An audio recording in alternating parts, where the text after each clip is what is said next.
გამარჯობა ბატონ შალვა, მოგესალმებით. გამარჯობა ბატონო დავით, მოგესალმებით თქვენს ტელემაყურებლებს ყველას. ბატონ შალვა, რას გეტყვით ახალს? აი უნივერსიტეტთან ხართ მოსულები სასამართლოდან თქვენი კოლეგები მოდიოდით სვლელობით მე უყურებდი ჯონდი ბაღატურია როგორ ესე ვთქვათ აქტიურ შეხლა-შემოხლაში იყო პოლიციასთან გაგაგუბავა ვნახე ძალიან ბევრი თქვენი თანამებრძოლი იქ მოდიოდა და მოყვებოდა აი ამ პროცესს რომელიც დაასრულდა აგერ უნივერსიტეტში თუ შეიძლება გითხარით აი თქვენი პოლიტიკური შეფასება გითხარით დღევანდელი აი ამ აქციისა არის თუ არა ეს დემოკრატიული რევოლუციის პირველი დღე შეიძლება ითქვას, რომ დღევანდელი დღით ხელისუფლებამ დაამტკიცა ერთი ისტორიული პოსტულატი. მას აღარ შეუძლია მართვა, არც ძველებურად, არც ახლებურად.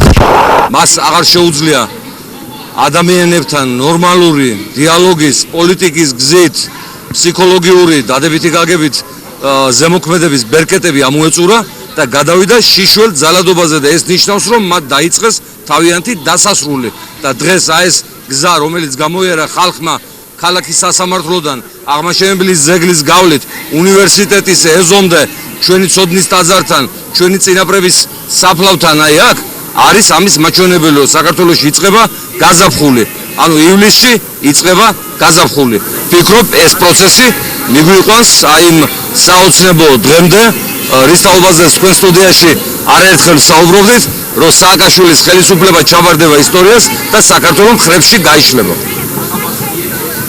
არის დღეს აქ ჩვენ გქონდა საუბარი საფრანგეთის რევოლუციის დღეებთან იდენტიფიცირება ივლისის საერთოდ ფრანგული რევოლუციის თვე არის და 14-ია მათი ნაციონალური დღესასწაული ბასტილიის აღების. დავასრულებთ ფრანგებს?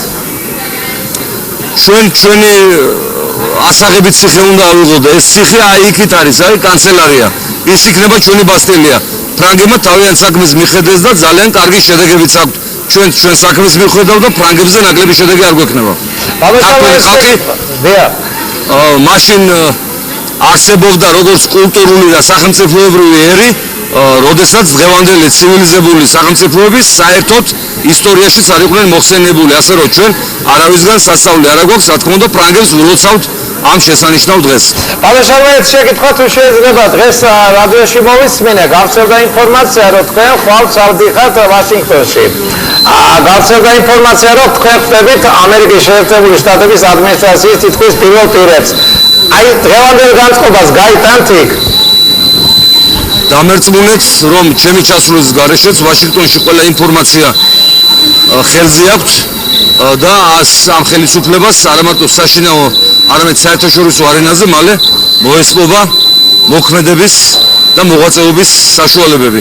რა თქმა უნდა, ჩემი ვიზიტი იქნება მნიშვნელოვანი ამათი ნამდვილი სახის მხილებაში და ჩვენ ამ საქმეს არაფერს არ დავაკლებთ ეჭვარ შეგეპაროთ, რომ კიდევ ერთხელ ვაჩვენოთ სოფლიოს და ამერიკას, რა ტირანთან გვაქვს საქმე, ტირანთან, რომელიც საკუთარი ხალხის ძალადობით და სისხლით უნდა რომ გამოიკვებოს თვითონაც და თავისი თანაგუნდელების გამოკვებოს. აი შეკითხვა თუ შეიძლება დღეს აი რაღაცნაირი ესეთი აი საყაიმო სიტუაცია არის.